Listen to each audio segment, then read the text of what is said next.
अभी पूरे आसाम में तकरीबन 5000 फैमिलियों को अब तक इवेक्शन करके छोड़ दिया गया। वो जहाँ जाए, जहाँ रहे, नदियों के पास रहे, उबड़ी, लामडिंग, बोरपेटा, करीमगंज, सोनीपत, इस सब जगह में इंक्रोचमेंट का मामला चल रहा है। मल जी, सर मैं आपका बहुत बहुत शुक्रगुजार हूँ कि आपने मुझे 0 आवर में बोलने का मौका दिया। सर हमारे यहाँ इस वक्त, मैं आसाम से आता हूँ और हमारे इलाके में सरकार की तरफ से रोजाना इवेक्शन चल रहे हैं सर।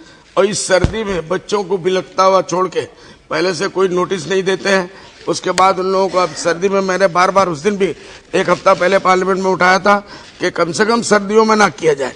तो इस तरीके से अभी पूरे आसाम में तकरीबन 5000 फैमिलियों को अब तक इवेक्शन करके छोड़ दिया गया। वो जहाँ जाए, जहाँ रहे, नदियों के पास रहे। सबसे बड़ा मसला हमारे आसाम में यह आता है कि हर साल फ्लड आता है सर, आपको मालूम है, और इरोशन होता है, तो ये लोग जो है डिस्प्लेस हो जाते हैं।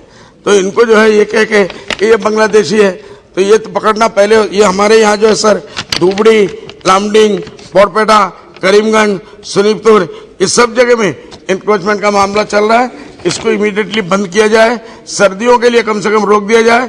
उसके बाद कोई गैर कानूनी है तो उनके साथ जो सरकार करना चाहे, हमें इसमें कोई इख्तलाफ नहीं है। लेकिन इंक्रोचमेंट सिर्फ एक कम्युनिटी को देख के किया जा रहा है। 5000 फैमिली में 2 फैमिली भी नहीं बता सकते कि दूसरे किसी कम्युनिटी का क्या है। ये बंद करना चाहिए। श्रीमती, बहुत बहुत शुक्रिया।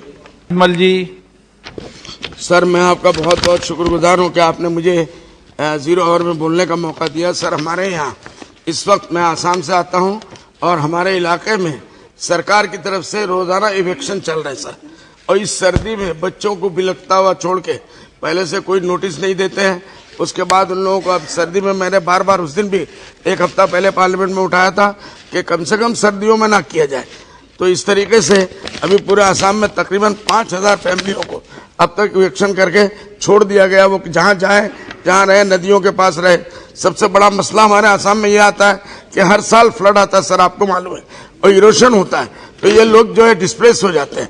तो इनको जो है ये कह के कि ये बांग्लादेशी है, तो ये तो पकड़ना पहले, ये हमारे यहाँ जो है सर धुबड़ी, लामडिंग, बोरपेटा, करीमगंज, सोनीपत, इस सब जगह में इंक्रोचमेंट का मामला चल रहा है। इसको इमीडिएटली बंद किया जाए, सर्दियों के लिए कम से कम रोक दिया जाए। उसके बाद कोई गैर कानूनी है तो उनके साथ जो सरकार करना चाहे, हमें इसमें कोई इख्तलाफ नहीं है। लेकिन इंक्रोचमेंट सिर्फ एक कम्युनिटी को देख के किया जा रहा है। 5000 फैमिली में 2 फैमिली भी नहीं बता सकते कि दूसरे किसी कम्युनिटी का क्या है। ये बंद करना चाहिए। श्रीमती, बहुत बहुत शुक्रिया।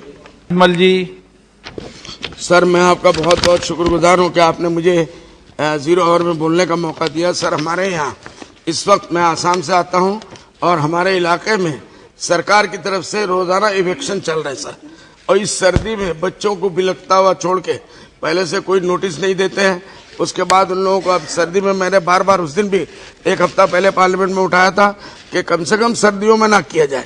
तो इस तरीके से अभी पूरे आसाम में तकरीबन 5000 फैमिलियों को अब तक इवेक्शन करके छोड़ दिया गया। वो जहाँ जाए, जहाँ रहे, नदियों के पास रहे।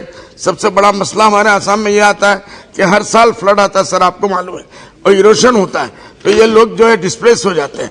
तो इनको जो है ये कह के कि ये बांग्लादेशी है, तो ये तो पकड़ना पहले, ये हमारे यहाँ जो है सर धुबड़ी, लामडिंग, बोरपेटा, करीमगंज, सोनीपत, इस सब जगह में इंक्रोचमेंट का मामला चल रहा है। इसको इमीडिएटली बंद किया जाए, सर्दियों के लिए कम से कम रोक दिया जाए। उसके बाद कोई गैर कानूनी है तो उनके साथ जो सरकार करना चाहे, हमें इसमें कोई इख्तलाफ नहीं है।